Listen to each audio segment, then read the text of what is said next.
Welcome back to the Just Be Better podcast, where we dive into stories of resilience, leadership, and excellence. Today we have an incredible guest, Dr. Tekeshia Austin, a trailblazer in the healthcare industry with over 15 years of experience in business optimization and leadership development. We also dive deep into her journey as a woman from minority background in leadership, navigating adversity and breaking through barriers. So, Dr. Austin, to kick things off, could you share a bit about your background and what inspired you to pursue a career in the healthcare industry in general? Yes, so I am originally from Brooklyn, New York, and kind of growing up in a big city invites you to really interact with a lot of people. You're kind of exposed to a lot of opportunities. And so from a young age, I've always been attracted to the healthcare industry. I initially thought I would be a clinician. And after not doing so well in statistics, I decided that probably wasn't the route for me. And so I figured, what else could I do to use my passion in healthcare, but also, build on my people skills and my compassion. And so I decided to kind of move over to the leadership side and work with a lot of doctors in operations and healthcare operations. And you've been in healthcare industry for about 15 years now. From your perspective, what would you say are the most significant challenges the healthcare industry is facing today? Yeah, I think the healthcare industry has transformed right in front of my eyes. I mean, when I started, EMRs were just becoming a thing, and that's like electronic medical records. And so we've transformed from, the need for electronic medical record tracking to how do we implement or integrate AI in a safe way in the healthcare industry. And so there's a lot of technological advances which is positives, but it also can come with some challenges. One of the challenges that I see a lot is providers just kind of being inundated with a lot of new features and new technology that they need to pay attention to while still trying to be very dedicated to the patient.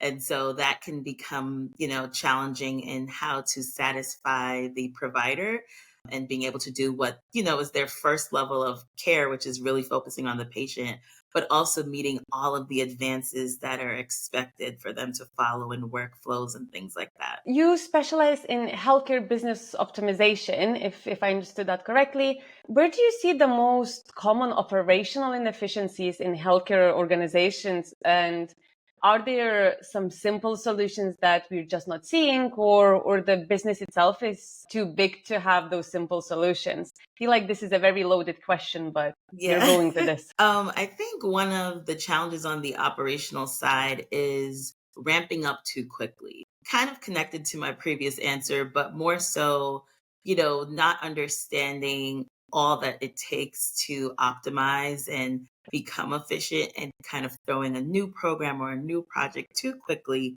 without really checking on, the resources, which are the people. Can they handle it? Is it a good time to impact some new change? Is it a good time to implement a new project?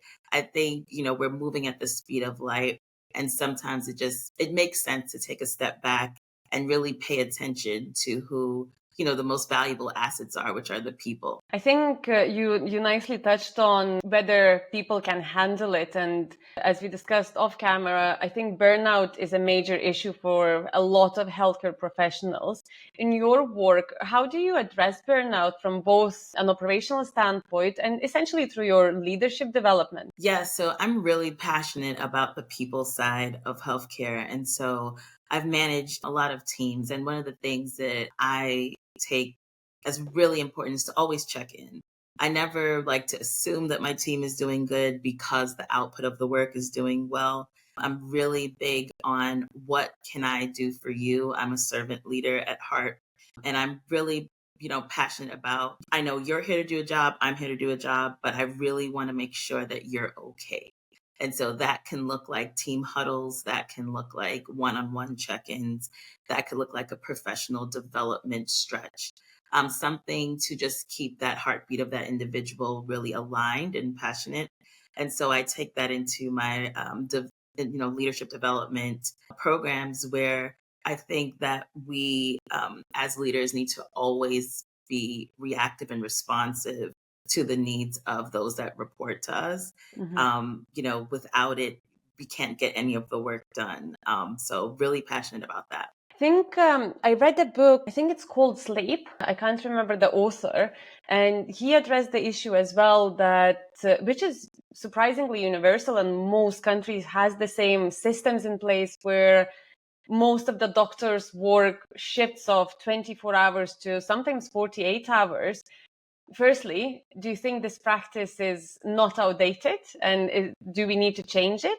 And secondly, how we could address this? Yeah, I think overworking providers and frontline employees and staff is it needs to stop. When we think Mhm. about all of the work that needs to go in to be efficient or effective with handling patient care, you want to know that your provider is well rested, functional, and not at the verge of burnout.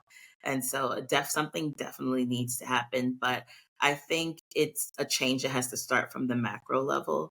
And so, really Mhm. being able to understand from an organizational standpoint, what are the needs of my company? What are the needs of my people? And setting realistic goals to meet. With technology, we have began this increased speed, and speed is a positive, but it also has a negative to it. And so, really being able to be understanding that every goal is not exactly meant to be overreached. You can reach it, Mhm. and that's a win as well. I've seen that a lot in the startup space where the expectancy is to surpass the goal. And that's where people kind of break because, reaching the goal is hard enough, but always surpassing it to look like a win is where the tiredness, the burnt out kind of kicks in. And I think that works.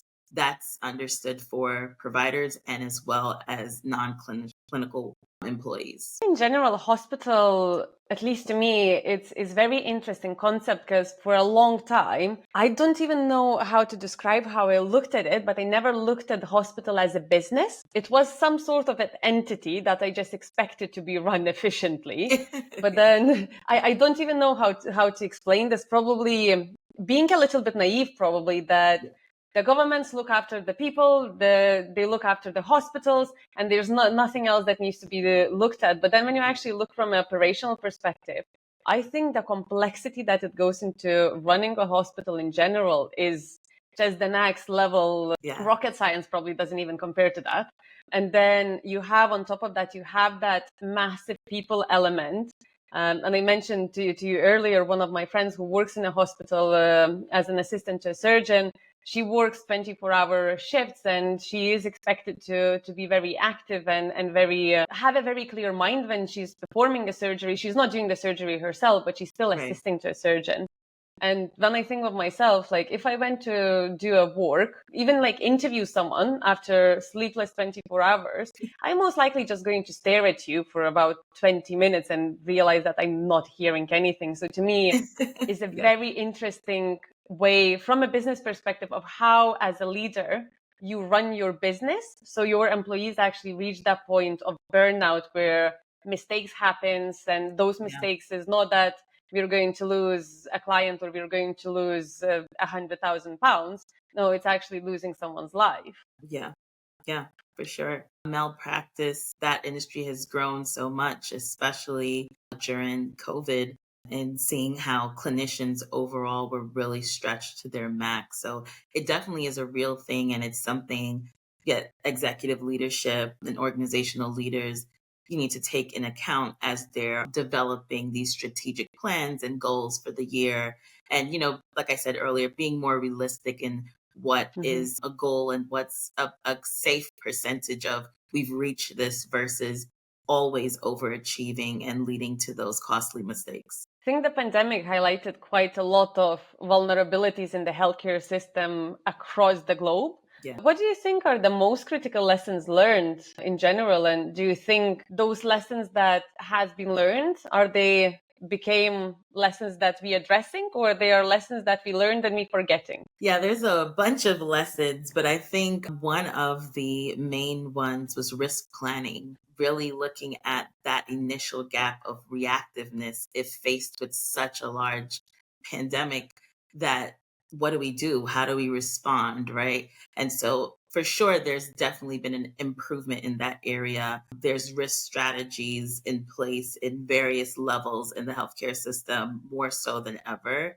But I also think that when we look at the backlash of the pandemic, was also, well, did we lose a lot during that time? And so how do we ramp up to, go back to those high financial numbers and, really being able to surpass budget goals? So there's that offside to it where that side I think has suffered more. We've Mhm. seen a large pivot to telemedicine due to being able to support the change that the pandemic has left us. And that's been an improved area, because when we're thinking of someone that's 70 years old, that's disabled, that can't always make it out the house for an appointment, yes, it's a great thing to have.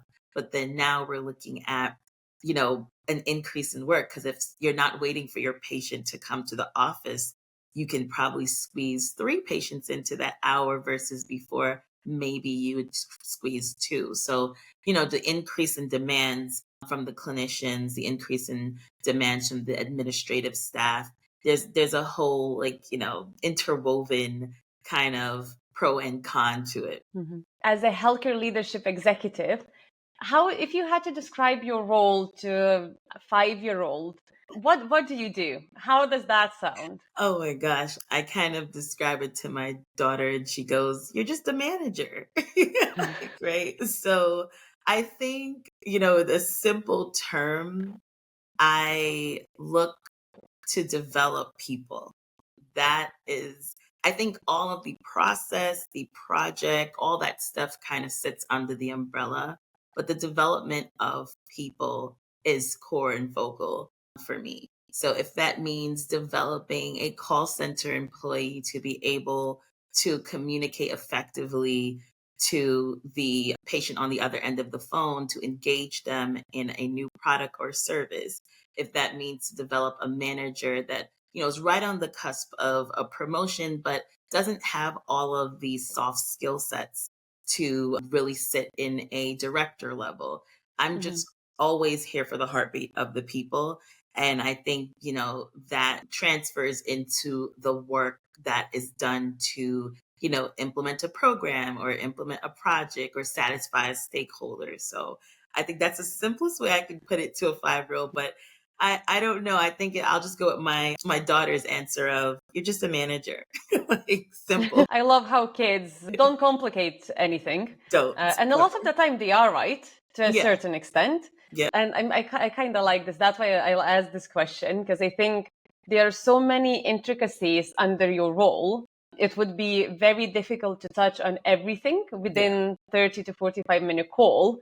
And you mentioned the leadership development and actually helping those people to step up in the roles that they need to be and they want to be. What would you say are the core qualities of effective leadership, and how do you help individuals develop these traits? Yeah, so it definitely depends on the individual and where the gap is. But, really honing in on communication is key. And communication from the side of being able to communicate with others and then also being able to receive that communication. Mhm. Emotional intelligence is so key to being a leader. Really being able to stand above the challenges and think about how is what you're saying affecting others.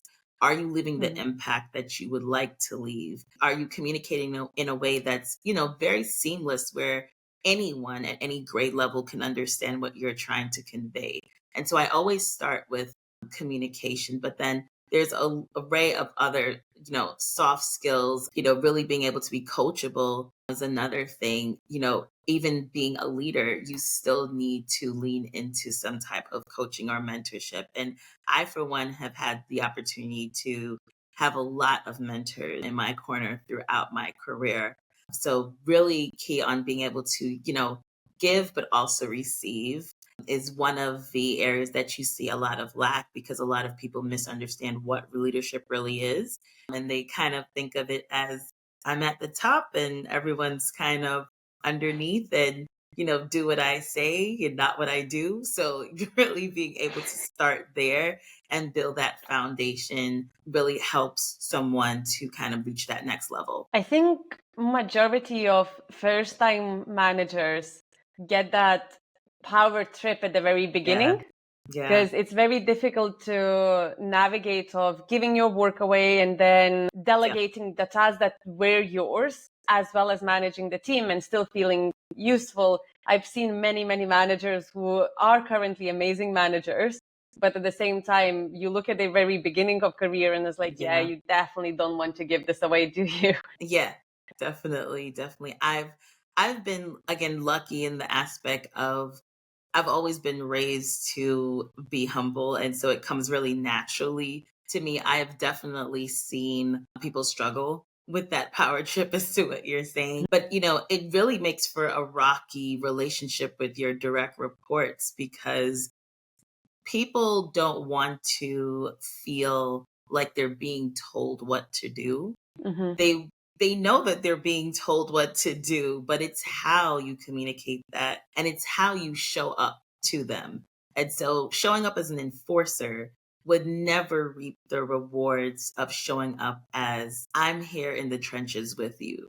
We just have Hmm. different assignments in the trench. My next question is a little bit more on a sensitive side. Being a woman in a leadership position, especially being a woman of color, a lot of women in your position deal with imposter syndrome in leadership roles. How have you dealt with this in your journey, and how did you coach others to push through it? Yeah, so that's kind of essentially what my book is about that you're seeing. And so, minority women face a lot more challenges, showing up as themselves in the workforce, especially the leadership workforce. And so it's almost like a requirement to have someone that you are looking up to and, Mhm. become a mentee to that individual really being able to understand from another successful individual what got you here really helps shape what your plan or career growth could look like. And so like I said, I was able to be blessed with those opportunities, but I also faced a lot of challenges on my climb to the top, if you will. I would add another layer to my challenge was also being a first generation American and so, Mhm. going home and explaining what my day looks like versus facing my day and knowing how to attack it could be two separate levels of advice, right?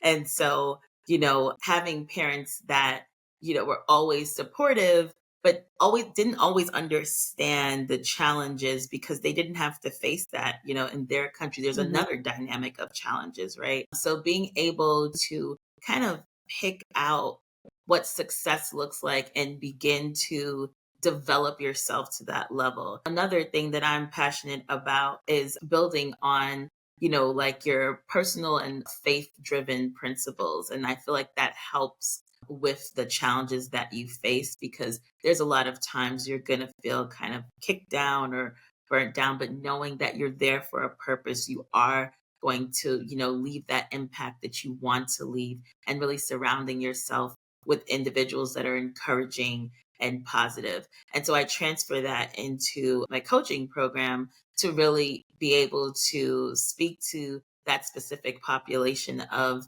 women to say, I'm another resource that's here for you. That was Mhm. not around during my time coaching programs, like developing up, specifically for minority women. But I think that it makes all the world of a difference shaping how they show up in the workforce. When you say faith, are you talking about spirituality, about God, about anything, or is it faith in yourself, faith in others? Do you mind Yes. explaining So that a little for bit? me, faith is driven into God and my relationship as a Christian. And so I know for various people, it can have various meanings, but specifically for me, I build on my biblical principles that help guide my leadership journey. and help me, really be able to leave that impact of change for others. I think that's very interesting topic in general. Being person of religion and strong faith, did that ever have any impact on your work and progression, you think? I actually think it worked in the positive for me.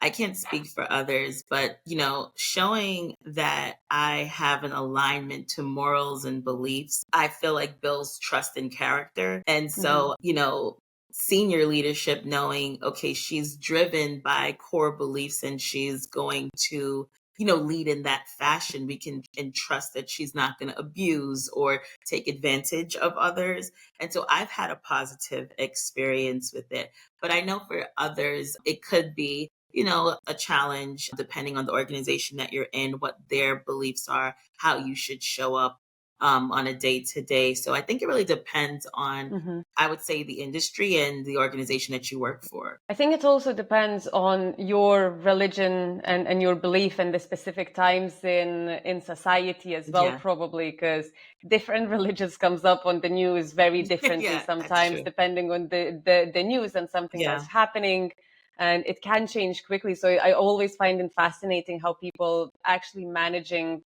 to go through their career as well as keep the faith, especially if it's an open faith rather than a closed one. Yeah. Yeah, for sure. Looking from your cultural background, what would you say were the main cultural barriers? As you said, you're the first in your family, Yeah. firstborn American. Is that Yeah. that's Yeah. the term? How what the cultural barriers do you had outside of explaining your parents what you are actually doing? So I learned really early that at home, coming from a Caribbean background, we speak with accents. And so my mom was really strict on when you're outside of the home, you don't speak with an accent because no one's going to understand you. And so, it was really interesting because then my dad never lost his accent. So it's Hmm. kind of like, I'm going to show up who I am regardless of where I am.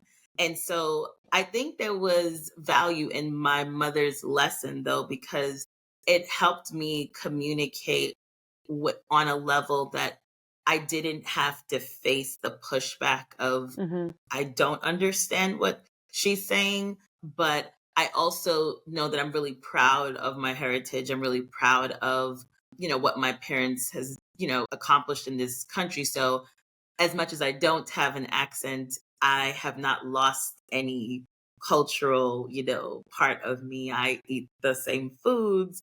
But I mean, like thinking of what you can face culturally as you're embarking on a leadership journey. I think in America, it can be something as simple as communication to, hey, you brought a new food to the office and no one has seen it before. It may smell different, it has different ingredients, and being judged off of that. For African American women overall, regardless of if you are, from African descent, Caribbean descent, or just American, hair is a big issue. You Hmm. know, our hairstyles don't fit the common mold of what, white women will show up in the workforce, or even Asian women will show up. So we kind of change our hairstyles. We wear braids, we wear straight hair, curly hair. And so I've definitely seen judgment be passed based off of your appearance in the workforce versus getting to know somebody and understanding what they bring to the table. It's really fascinating to me, and it's at the same time is something that I really struggle to understand, how in 21st century women especially still have to go through the same things. Yeah. Because to me it's like I literally couldn't care less if you're Right. green made of jelly. If you can do the job, that works for me. Like I really don't care how you look. But Right. then obviously being in recruitment, I see biases constantly. I have to deal with them both myself, being Yeah. very active on potential biases that I might have, as well as dealing with hiring managers when trying to understand why they don't want to hire someone. And then when you dig deep, you realize they do actually have some unconscious biases. So to Yeah. me, it's one of the most fascinating, but at the same time, extremely annoying thing how we are still here and we didn't progress. We have AI, we have robots, but we're Right. still focusing on the skin color and the hair. Yeah. which to me Yeah. is like, how? Yeah. But I really find it interesting when you mentioned the accent as well. I think it's one of the, and I would say that majority of people who are immigrants in different countries, that's one of the biggest identity crises when you realize that people notice you because of your accent Yes. and they might not accept you because of your accent. But the second you start losing your accent, it feels like you're losing part of yourself. And Yeah. then when you go back home, people start making fun. It's like, oh, Yeah. look at the posh one came back from a Yeah. different country. And it's Yeah. like a vicious circle of not Yeah. fitting in neither mold. I've experienced that as well. Growing up, I've always been called the Yankee of the family because I always sounded more American.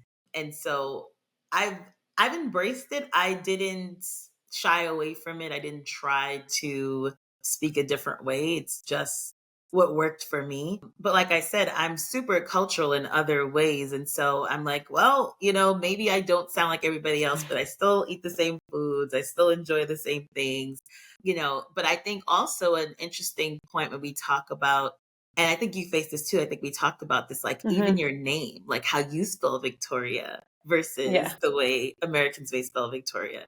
And so my name, being Tekeshia, it's not a common name. It's not even spelt in a common fashion. And so having to explain how to pronounce it, what always being asked, where did, your parents get that name from? And I kid you not, they just developed it on their own. They didn't Google, there was no Google then. So they just put it together, right?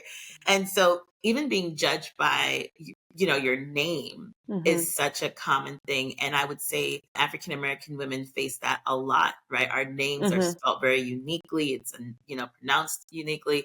And so all of those barriers before you can even get to the job makes it so daunting to feel like, how will I reach success? I think we spoke about this, and that's how our conversation about names comes up. I've done one of the videos about biases, and there was a research done that if you send the CV with an English sounding name, they're going to receive much better response if you send exactly the same CV with the foreign sounding name. And it can be whatever the send name, but as long as it's not English sounding, the biases kicks in. And that's why I always try, when I'm working with my clients, try to minimize the biases, at least by reducing removing the names from CVs. There's a lot of automated tools nowadays, and I have one that they change the names to fictional characters. Oh my God. So you open all of Yeah. the CVs and they blur the names of the CV and they just call the profile like the most random thing, like pink unicorn, green Mickey Mouse. bear or something. Yeah, something like that. And it always gives a giggle to people. So Yeah. it's already all of the hiring managers coming into opening the CVs very happy because they're seeing all of the Yeah. magical creatures of, Yeah. I think, name in general, like, and as you said, Victoria with a J. I Yeah. never thought that Victoria can be a controversial name, but No. then apparently it can. So I Yeah. changed that I became Vicky instead of Yeah. Victoria, because that took me way too long to explain. And then when I started to introduce myself with my full name, my surname is very Lithuanian, very 16 letters. The second I say that, the amount of times I heard, what the hell is this? Is I probably lost the count. So now, and I had to change my LinkedIn recently and I just left Vicky D, just the letter D, because I actually been told that, oh, I'm not going to speak with you with foreigners because you clearly don't understand me. And I was like, Wow. I just reached out to you to speak about something completely irrelevant of my gender, race, nationality, or anything. So is again 21st century, we're still dealing with this. Yeah. And just But, imagine how hard it was, 20 years ago when none of that exists, where you can mhm, make your resume have a cartoon character so yeah. someone, can see you. So then what happens is all of these intelligent individuals really never made it to the top Mhm. because they were judged on something that they have no control over, right? Your name is kind of given to you. And so you kind of feel stuck. It's unfortunate. I think that the only advantage that those times, what could have been a little bit easier, that majority of people were applying within their communities. So In your community, Tekeshia is probably quite normal sounding name. Same Victoria with a J, no one would even look at it wrongly. If I applied within my community, people wouldn't question it. But with the globalization and actually the world realizing that we can go to different countries, we Yeah. can bring our skills, we can live in different environments. I think that opened a lot more into that, but at the same time, there's pros and cons to all of the technologies and devices. And Yeah, I think that's definitely. another discussion for another 3 hours. When we have more time, we can go on a live and just discuss all of this.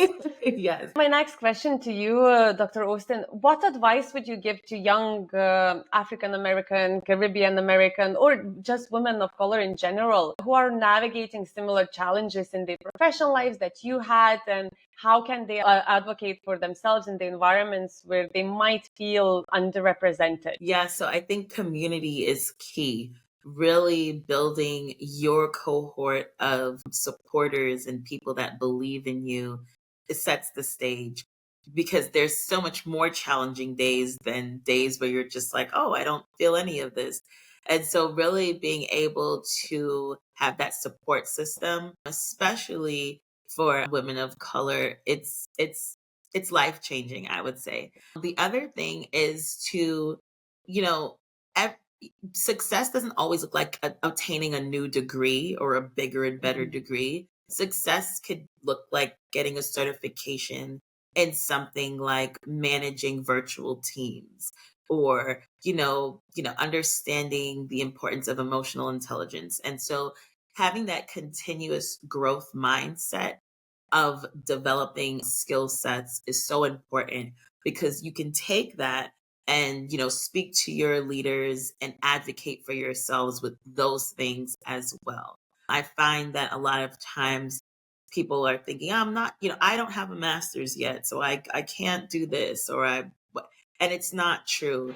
Because one of the things that I just made a post about was, like soft skill sets is what gets you promotions. It's not necessarily Mhm. the hard skill sets at that level. You know the basics, right? And so how can you handle challenges? How are you able to stand up to the face of adversity when things are going wrong? That's what they're looking for.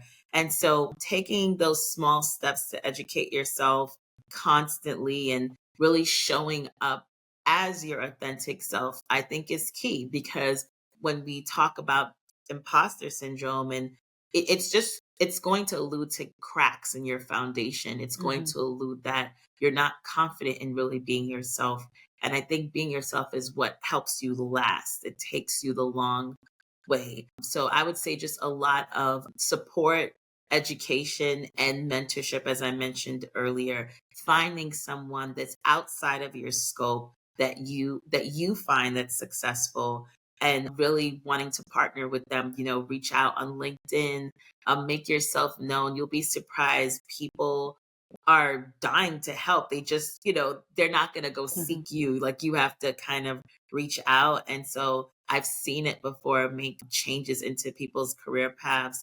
And I think it really helps build that strong sense of confidence internally as well. I think self-awareness in general is a very strong skill to have. That is one of the most crucial ones to have as well. So you know how to take that path and lead your path rather than Yeah. follow others constantly and Yeah. essentially end up losing yourself. And Yeah. one interesting thing that you mentioned in the form that you filled before the conversation, you introduced the idea essentially of conducting a SWOT analysis on yourself. Yeah.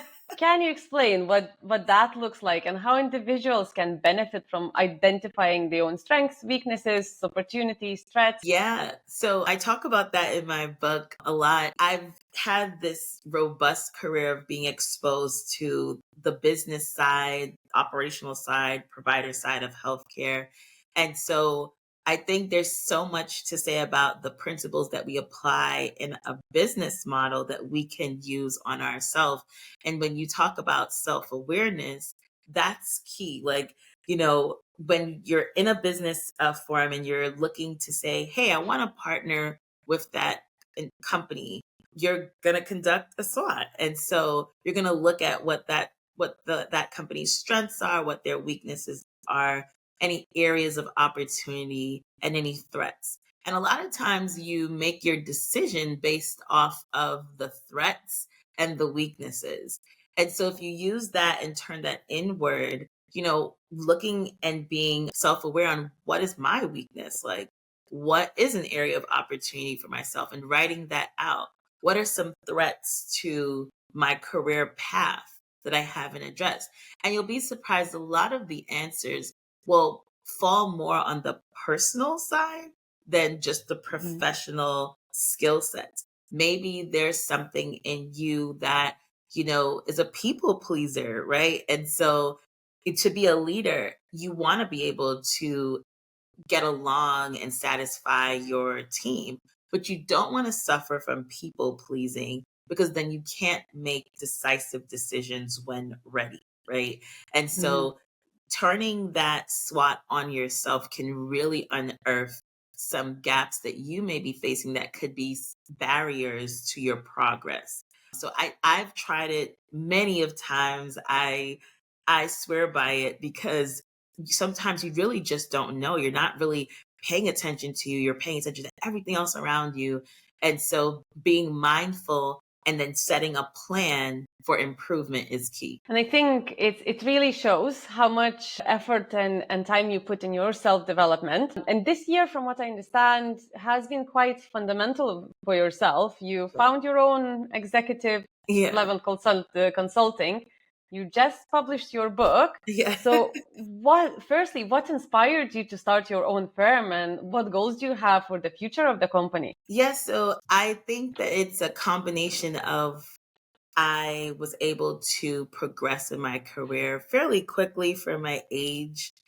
Being under 40, won't give you the exact number, but being under 40 and being able to consider myself successful in this regards, now my output is, how do I give back? Like, how do I take all of this Mhm. education, all of this knowledge, and give back? And so that was the driver behind starting executive level consulting. And what I want to be able to accomplish is being able to help develop leaders into these coaching models to be successful in the healthcare industry, and really being able to still use my operational, optimization skills to help smaller companies that are struggling in on their path to Mhm. success too. So that could be project planning, strategic planning, process improvement, all of those things that are intricate details within the operational path. Writing my book,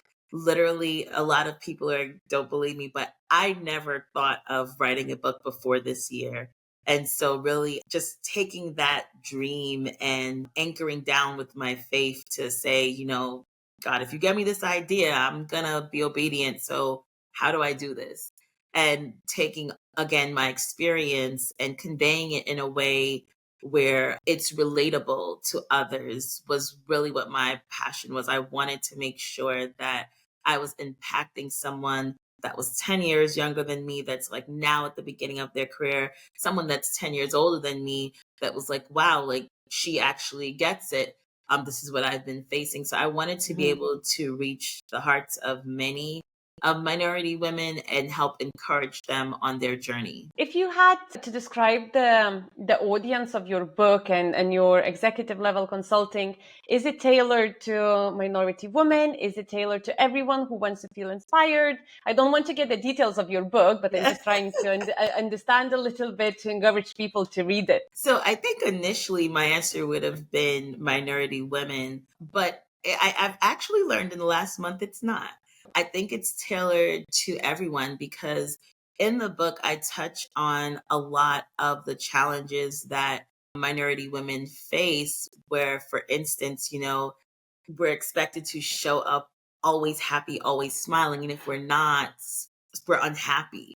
And so I think that even giving that example gives value to a white male leader that does not understand that, didn't understand that Mhm. that's maybe something that women on his team is facing, and wanting to show up and be a different leader. I think that it's for anyone that is humble enough to be humbled, if you will. So humble Mhm. enough to understand, hey, I may have had the wrong idea about what is happening with minority women in the workforce and how can I support and be a different leader. And one of my mentors, he sits on a board. It's this bald white guy, and he always says, I just want to be here as a resource to help everyone that I didn't even know was facing a challenge. And so someone that is open to learning and being educated that there's many ways to do something or to understand someone, I think that that's what it's going to attract. The book will attract those individuals. What legacy do you want to leave after yourself with your work that you're doing, with your firm, with your book? I think my biggest legacy is something that my dad instilled in me as a kid, which is just like he always told me, I want you to just be better than me. Right. And so I took that as if I'm going to be better, because I think my dad is awesome. If I'm going to be better, then I'm just leaving a bigger impact that he wasn't able to leave. Coming from another country and migrating, there's so many challenges. There's other things that he may have wanted to pursue that he sacrificed for me. And so learning, what does impact look like? And impact can look like just writing this book. Impact could be changing the course of an organization that was having a lot of challenges with DEI and really, reaching their audience correctly.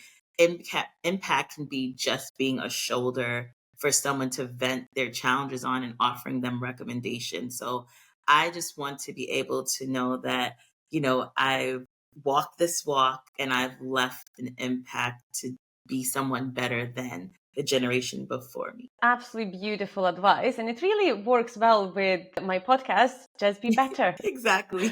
Perfectly aligned mission for me. Good. And as we wrap up, what one piece of advice you would like to leave our listeners with, especially those looking to grow in their careers or those who are struggling with their career and progression and potentially even self-identity? Yeah, patience. Have patience with yourself. Don't be shifted or jilted by everything you're seeing online. It can be really daunting when you're just seeing everyone's success and you're like, what about me? And why not me? But I promise you that it all works out. Some people it takes time, some people it happens rather quickly, but be patient with yourself and always make sure that you're running after a goal for the right reasons. I think a lot of times people just run just to be in the races, but they don't know. And then they get to the top, like, why did I even want this? So it's really important to be intentional with your purpose, intentional with your pursuit, and just, remaining your authentic self in the journey, which is what my book is about. I'll definitely add all of the links of your books where they can find, but that's my next question. How can our listeners connect with you, learn more about your work at executive level consulting, and where they can find your book? So I am on all social media, but I am executive level _leaders on Instagram and Facebook. And I'm on LinkedIn actively all the time. Feel free to message, reach out. I am really one of those people that I am not bothered by others reaching out. So please do so. And where we can find your book? Is it on Amazon? Do you sell it So only my on your book is on website? Amazon and Ingram Spark. Perfect. I'll add all of the links and I'm going to order my own copy. Unfortunately, as I said, I cannot get that shipped to where I am now, but I'll get the audio or virtual one. But anyway, Dr. Austin, was an absolute pleasure having you here. I think all of the insight you share is going to be very valuable with a lot of people. And I really hope to have you on this podcast again at some point in the future. Awesome. Thank you so much, Victoria. And thank you for the listeners as well.